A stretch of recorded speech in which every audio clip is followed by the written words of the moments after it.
हे खेडापती मंदिर आहे। या ठिकाणी आता आरती झालेली आहे आणि सर्व भक्त इथे फार मोठ्या उत्साहाने आरती म्हणतात। लहानातले लहान बालक देखील इथे आरतीमध्ये सहभागी होतात आणि इथे बाबाजी आणि मैयाजी भोजनाची व्यवस्था करत। नर्मदे हर बघा, हे परिक्रमावासी कोण कुठून येतात काय माहीत नाही, आणि यांचा एवढा भाव असते की नर्मदा मैया म्हणजे साक्षात परिक्रमावासी आहेत असा त्यांच्या मनामध्ये भाव असल्यामुळे परिक्रमावासींना साक्षात मैया म्हणतात आणि त्यांची सेवा करतात।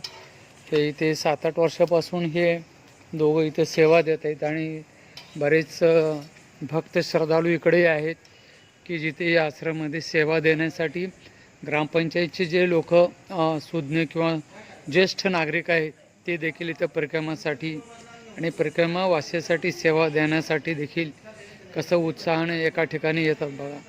म्हणजे यांचं वय जर बघितलं तर 65-70 वय आहे, पण हे परिक्रमावासीसाठी संध्याकाळी सायंकाळी दररोज इथं आवर्जून उपस्थित राहतात आणि येणाऱ्या परिक्रमावासींची सेवा करतात।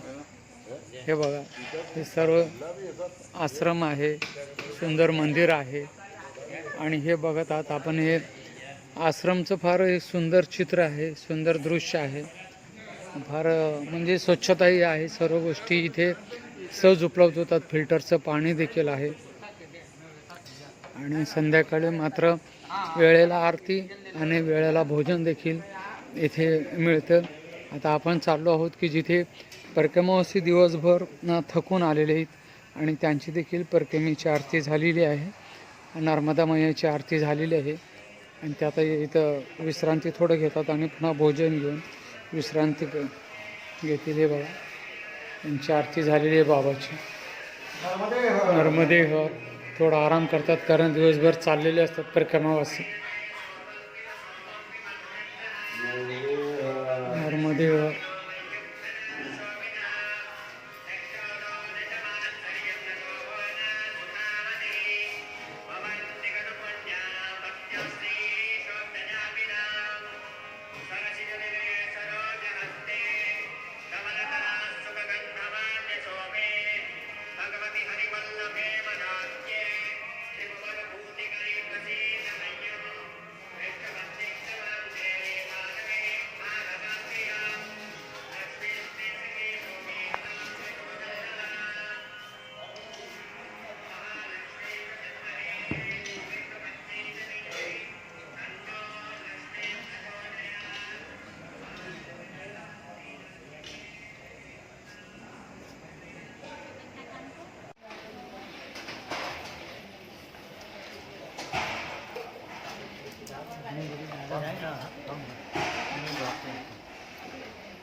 एक एक तो ले ले, आराम करना।